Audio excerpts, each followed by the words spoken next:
Nemathi Property Management. Contact 7667008999. Fourth state Tamil நேயர்களுக்கு அருள்மொழிவர்மனின் அன்பார்ந்த வணக்கங்கள். இனி நமது ஃபோர்த் ஸ்டேட் தமிழ் ஊடகத்தின் தலையங்கம் நிகழ்ச்சியில் தொகுதி கண்ணோட்டம் பகுதியில் பார்க்கக்கூடிய தொகுதி என்னன்னு பார்த்தீங்கன்னா தேனி தொகுதி. வாருங்கள் நிகழ்ச்சிக்குள் பயணிக்கலாம். இது உங்கள் ஃபோர்த் ஸ்டேட் தமிழ் வழங்கும் தலையங்கம் நிகழ்ச்சி.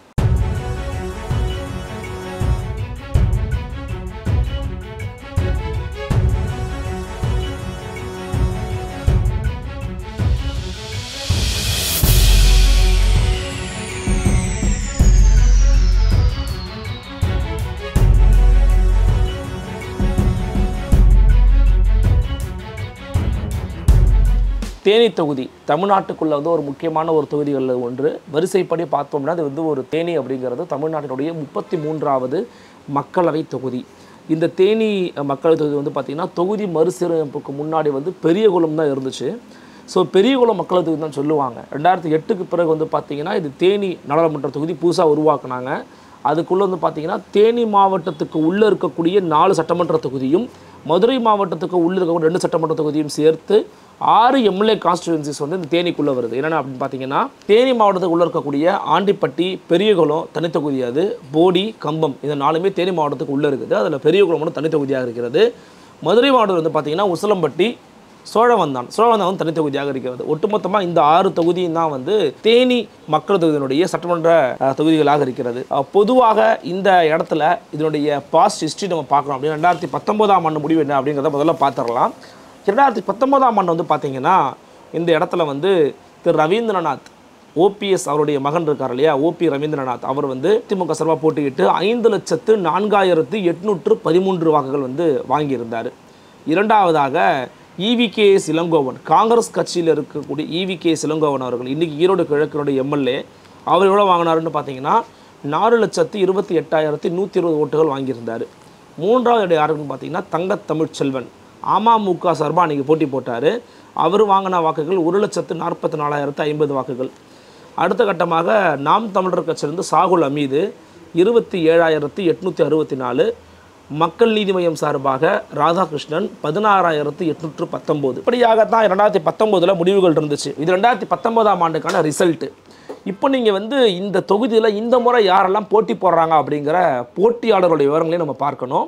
இந்த முறை திராவிட முன்னேற்ற கழகத்தின் சார்பாக அங்கே போட்டியிடுபவர் யாருன்னு பார்த்தீங்கன்னா திரு தங்கத்தமிழ்ச்செல்வன் உதயசூரியன் சின்னத்தில் போட்டி போடுறாரு. திமுக சேர்ந்துட்டார். அவர் 19 அமமுகவில் இருந்தார். அதன் பிறகு திமுக ஜாயின் பண்ணிட்டார்.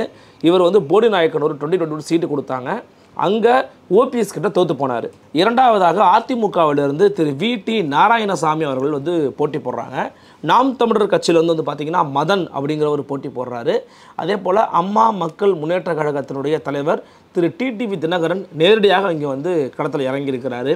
ஸோ இந்த போட்டி அப்படிங்கிறதே TTV வெர்சஸ் TTS அப்படிங்கிறாங்க, தங்கத்தமிழ்ச்செல்வன் அப்படிங்கிறாங்க. உண்மையிலேயே போட்டு என்னங்கிறத நம்ம கொஞ்சம் ஹிஸ்ட்ரியும் பார்த்துட்டு நம்ம என்னங்கிறது பார்க்கலாம்.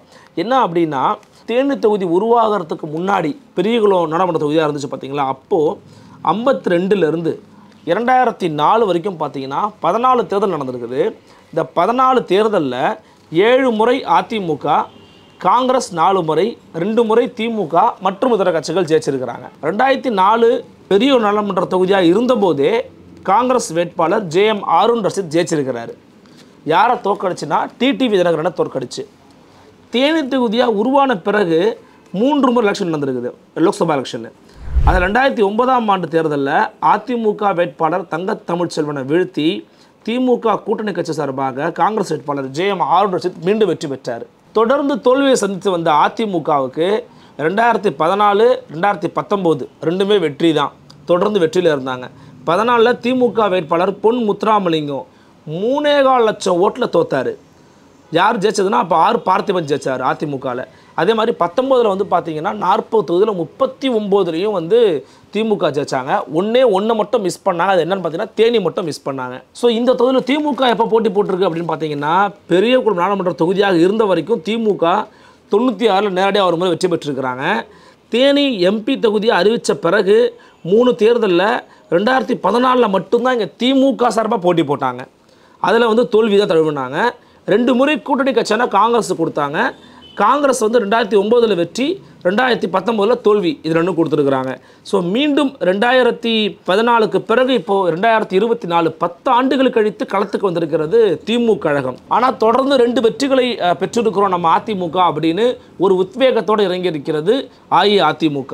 இதில் சுவாரஸ்யமான விஷயம் என்ன அப்படின்னு பார்த்தீங்கன்னா, டிடிவி தினகரன் அவர்கள் பெரியகுளம் எம்பி தொகுதியாக இருக்கிற போது 1999 வெற்றி பெற்றார், 2004 தோல்வி அடைஞ்சார். ஸோ 20 வருஷத்துக்கு பிறகு மீண்டும் மக்களை சந்தித்து வாக்கு கேட்க வந்திருக்கிறாரு திரு டிடிவி தினகரன் அவர்கள், அதுவும் குக்கர் சின்னத்தில். ஆனால் தங்கத்தமிழ்ச்செல்வன் வந்து பார்த்தீங்கன்னா தொடர்ந்து தோல்வி தான் அடைஞ்சிருக்கிறாரு. ஃபார் எக்ஸாம்பிள், ஏற்கனவே தொகுதி 2009 வந்து அதிமுக வேட்பாளராக நின்னார், அப்பையும் தோல்வி. 19 அமமுக வேட்பாளராக நின்னார், அப்பையும் தோல்வி. 21 திமுக வேட்பாளராக போடிநாயக்கனூரில் நின்னார், அப்பையும் தோல்வி. இப்போ வந்து ஜெயிச்சாகணுன்ற ஒரு உத்வேகத்தோட களத்தில் இறங்கியிருக்கிறாங்க. திமுகவினுடைய மற்றும் கூட்டணி கட்சிகளுடைய பெரிய ஆதரவு இருந்தால் தான் ஜெயிக்க முடியும் அப்படிங்கிற ஒரு முக்கியமான ஒரு கட்டமும் இதில் இருக்கிறது. So DMK versus AIADMK versus AMMK versus Naam Tamilar கட்சி இப்படின்னு ஒரு 4 முனை போட்டி அங்கே இருந்தாலுமே கூட ரொம்ப தீவிரமான போட்டி அப்படிங்கிறது திமுகவுக்கும் அதிமுகவுக்கும் டிடிவிக்கும் இருக்குன்னு சொல்கிறாங்க. ஆனால் சில பேர் என்னன்னா டிடிவி மட்டும்தான் எடுக்கணும் அப்படிங்கிறாங்க. பட் அப்படி இல்லை. களத்தில் அதிமுகவுக்கும் அங்கே ஏற்கனவே தொடர் வெற்றி பெற்றிருக்கக்கூடிய ஒரு பலம் இருக்குது. எனவே அவ்வளவு சீக்கிரமாக வந்து அதிமுக வந்து இதில் உதாசீனப்படுத்திட முடியாது. டிடிவி அப்படிங்கிற தனிப்பட்ட நபருக்கு இருக்கக்கூடிய செல்வாக்கு அப்படிங்கிறது 6 தொகுதிகள்லையும் வளம் வரும்னு சொல்ல முடியாது. அது மட்டும் இல்லாமல் இந்த மண்ணுக்கு ரொம்ப கனெக்டிவிட்டி இல்லாத ஒரு கட்சியாக பாஜக இருக்குது.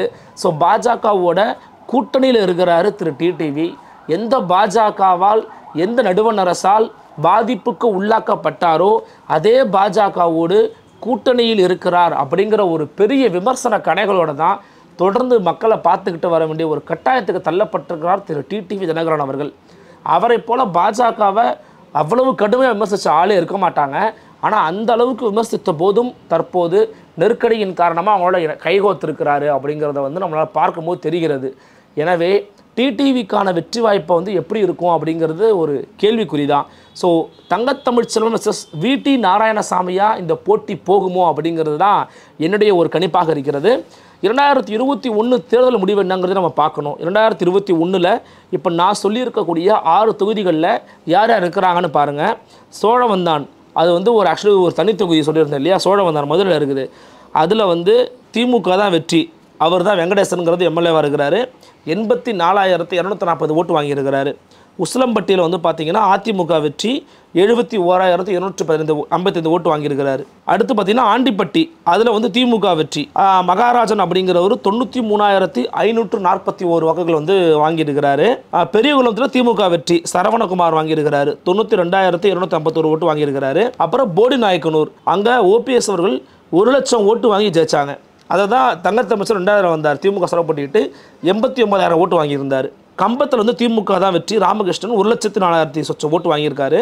ஸோ எல்லா இடத்துலையுமே முதலிடம் 2வது இடம் அப்படிங்கிறது திமுக அதிமுக மட்டும்தான். அப்புறம் நாம் தமிழர் கட்சியும் அமமுகவும் மாறி மாறி வந்திருக்கிறாங்க. ஸோ இதுதான் கள நிலவரமாக இருக்குது. இங்கே பல பிரச்சனைகள் இருக்குதுன்னு சொல்கிறாங்க. குறிப்பாக போடி கம்பத்தில் இருக்கக்கூடிய சுற்று வட்டார பகுதியில் இருக்கக்கூடிய பகுதிகள் வந்து போதிய வேலைவாய்ப்பு இல்லாததன் காரணமாக தினமும் 20,000க்கும் மேற்பட்ட பெண்கள் கேரளாவில் ஏலக்காய், மிளகு, காஃபி தோட்டங்களில் வந்து கூலி வேலைக்காக போயிட்டுருக்காங்க அப்படிங்கிறத வந்து நம்ம இன்றைக்கும் பார்க்க முடிகிறது.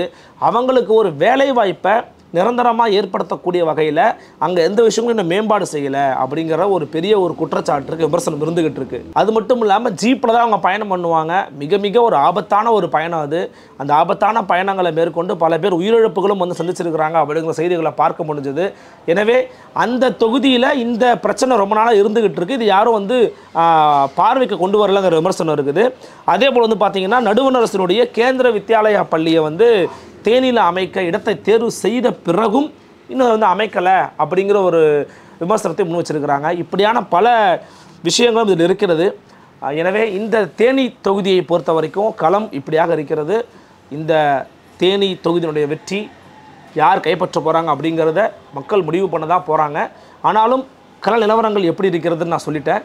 திமுக வர்சஸ் அதிமுகங்கிற போட்டி தான் ஹைலைட்டாக இருக்கும். டிடிவியால் ஒரு சில இடங்களில் மட்டும் கேட்சப் பண்ண முடியும் அப்படிங்கிறது என்னோடய கருத்து. மற்றும் ஒரு தலையங்கம் நிகழ்ச்சியில் மற்றும் ஒரு தொகுதி கொண்டு சந்திக்கிறேன். நன்றி, வணக்கம்.